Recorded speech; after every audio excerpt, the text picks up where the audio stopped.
Coming up on Torrance Today, Measure SST takes effect starting this month, helping Torrance stay safe and secure. Major construction projects continue in North Torrance.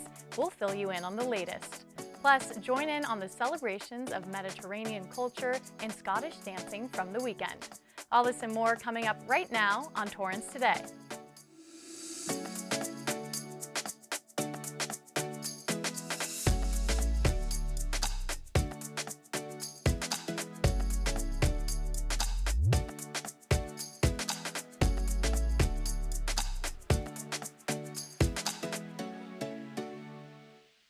Welcome to Torrance Today. I'm Lauren LaBruna. It's 4 p.m. on Monday, October 3rd. I hope you had a relaxing weekend. Thank you for joining us. Here is our first story. Measure SST, which was approved by Torrance voters in June, was enacted on Saturday, October 1st. The measure raises the sales tax by 0.5% in an effort to generate up to $18 million for the city to fund essential services such as fire and public safety 911 responses. All funds will stay local to support Torrance City services. Funding will maintain fire, paramedic, public safety officers, and rapid 911 emergency response. It will also address homelessness, maintain school crossing guards and school resource officers that keep students safe. Funding will also repair streets and potholes, prevent thefts and property crimes, keep parks and public areas safe and clean, protect the city's financial stability, and rebuild reserves for disasters and emergencies. Out-of-town shoppers and visitors are anticipated to take on 30% of the costs, and essentials such as groceries and prescription medicine are exempt from the tax measure. If you live in North Torrance, you may have become familiar with a growing presence of something that looks like a mountain along the 405 by 182nd Street and Crenshaw Boulevard.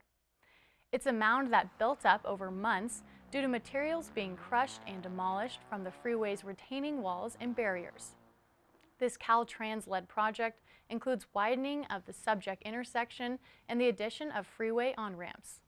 Crews are actually recycling the crushed rock-based material as they continue work along the Van Ness Avenue bridge widening, including placing forms, rebar, and pouring concrete for the abutment walls.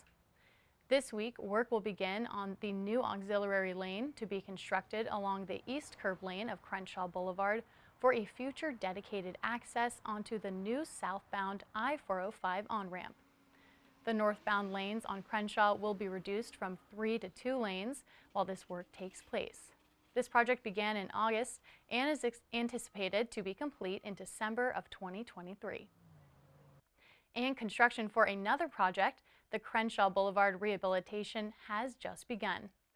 Starting today, multiple lane closures will take place between 182nd Street and Redondo Beach Boulevard. Several $1 million were invested in Torrance for this project, focused on roadway improvements. Construction work includes pavement rehabilitation, replacement of uplifted or damaged curbs, gutter and sidewalk, sign replacement, parkway landscape improvements, and traffic signal upgrades. The project is expected to be complete by March of 2023. Torrance Today is now an award-winning live newscast. Torrance City Cable received a total of 3 industry honors from the states of California and Nevada chapter National Association of Telecommunications Officers and Advisors Star Awards for Outstanding Cable Television Programming. City Cable received first place honors in the Professional Live Newscast Format category for the channel's daily live news program, Torrance Today, and second place honors in the same category for COVID-19 Today, a daily news program that covered pandemic concerns impacting the local community. City Cable was also named a finalist in the Economic Development category for a program featuring the city's newest boutique hotel and its impact to the community. Torrance City Cable is an award-winning government access cable television channel providing quality television programming for the community for 39 years. You can watch City Cable on Spectrum Cable Channel 3, Frontier Fios Channel 31, and/or online at torranceca.gov or on our Torrance City Cable YouTube page. We are thrilled for the recognition and look forward to creating more stories for our community. Veterans are a vital part of our community, and the Torrance Social Services Division will host a special in-person event in their honor this month.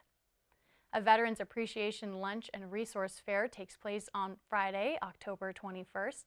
Veterans in the local community are invited to attend and bring a guest to enjoy the free program, resource booths, and lunch. Space is limited, so make sure to RSVP by Friday, October 14th. You can do so by contacting the Torrance Social Services Division with the email or phone number on your screen. The South Bay Falafel Festival brought the Mediterranean to Torrance. We are preparing falafels. We are preparing shawarma with meat, shawarma with chicken, hummus, all the Mediterranean food.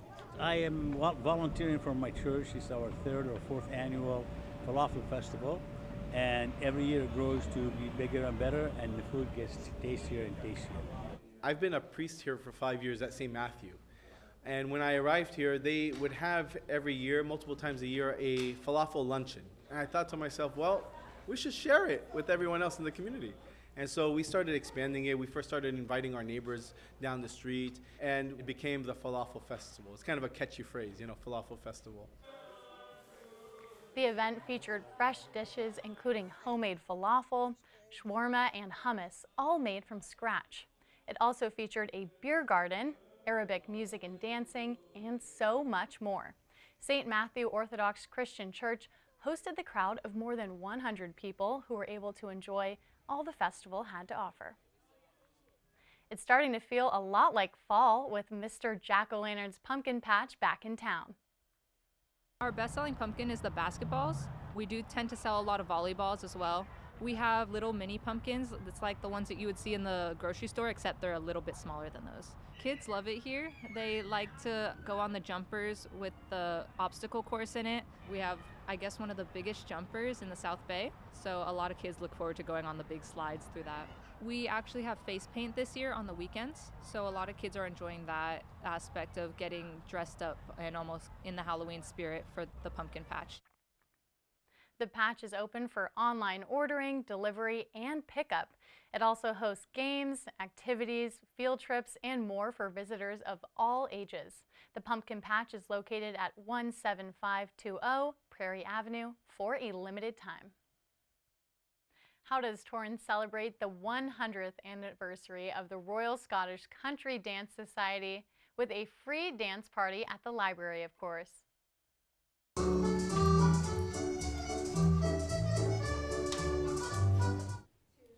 The LA dancers of the Royal Country Dance Society demonstrated and led many dances highlighting rich Scottish tradition.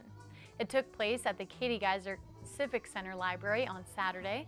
The libraries throughout the city offer unique events like this throughout the week. To learn more, just go to library.torranceca.gov. California gas prices break records again. They're at an all-time high in LA County, breaking the record set back in June. Prices rose for 30 straight days to nearly $6.50 a gallon, according to AAA.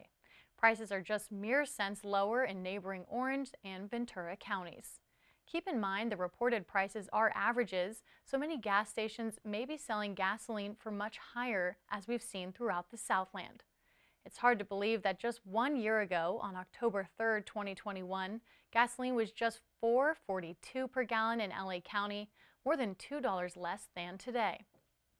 AAA says part of the problem is that California doesn't have as many oil refineries working as it used to, with maintenance upgrades putting many of them out of commission. Others blame state legislation and urge California Governor Gavin Newsom to call a special session over the rising prices. Meanwhile, Governor Newsom says he's taking steps to combat these rising prices. He wrote a letter last Friday asking the state's Air Resources Board to let refineries distribute cheaper winter blend gasoline earlier than usual. The winter blend is allowed to be distributed after October 31st, but he asked for it to be distributed now because it's cheaper to produce and results in lower prices at the pumps. The governor says if prices continue to rise, it may cause, quote, unacceptable price impacts for consumers and small businesses, and a significant economic disruption. No word yet from the Air Resources Board. Meanwhile, Governor Newsom also called for a windfall tax, saying while crude oil prices are down, the oil industry profits are up, and gas prices in California are increasing by record amounts. He hopes a windfall tax can make it so profits go back to the Californians who are paying for the rising prices. The LA County Public Health Department says COVID-19 cases seem to have plateaued when assessing wastewater. They worried that as more people used over-the-counter tests for COVID-19 infections, the county's case rate may underestimate the level of transmission.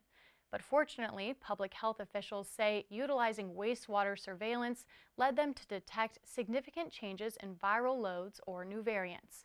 There are currently 4 wastewater treatment plants that perform viral surveillance for SARS-CoV-2. The 2 largest ones serve about 7.5 million LA County residents across most of the county.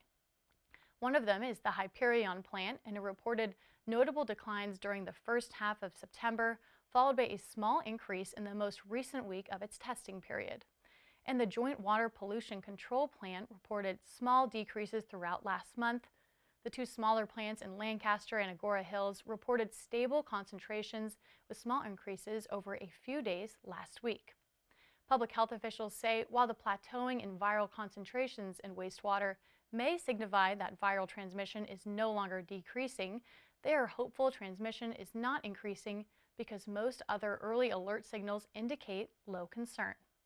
Officials will continue to monitor the waters and other signals in the next few weeks to see if there are patterns or illness severities that change.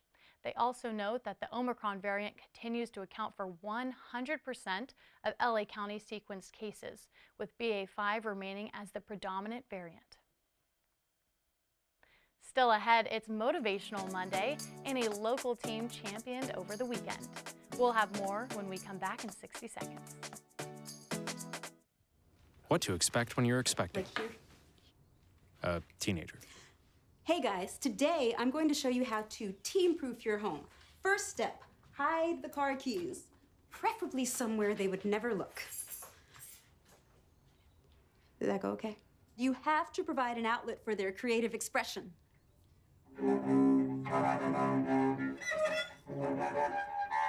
So good. Challenges will come up. Be ready for them. Hi, honey.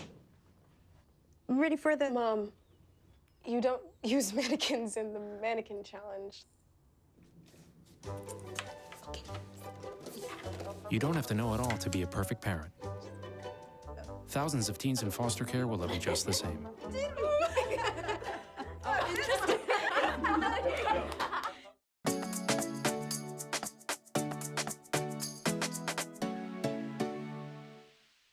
At the end of every episode of Torrance Today, we want to share a positive story that fits the theme for the day.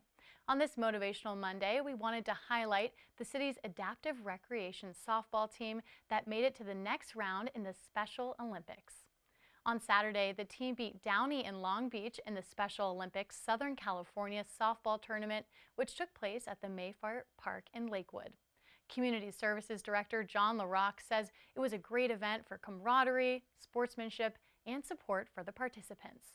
Team Torrance will advance to the next round in Southgate. LaRock thanks Charlene Walker from Recreation Services and the volunteers who coach and care for our team. He says Torrance is seeking to host the 2023 Special Olympics Tournament Games at Wilson Park. Well, that's our show for today. Let us know if you have a positive story to tell by emailing us at torrancetoday@torranceca.gov. Thank you for joining us. We'll see you back here tomorrow with more news from and for our Torrance community. Have a great day.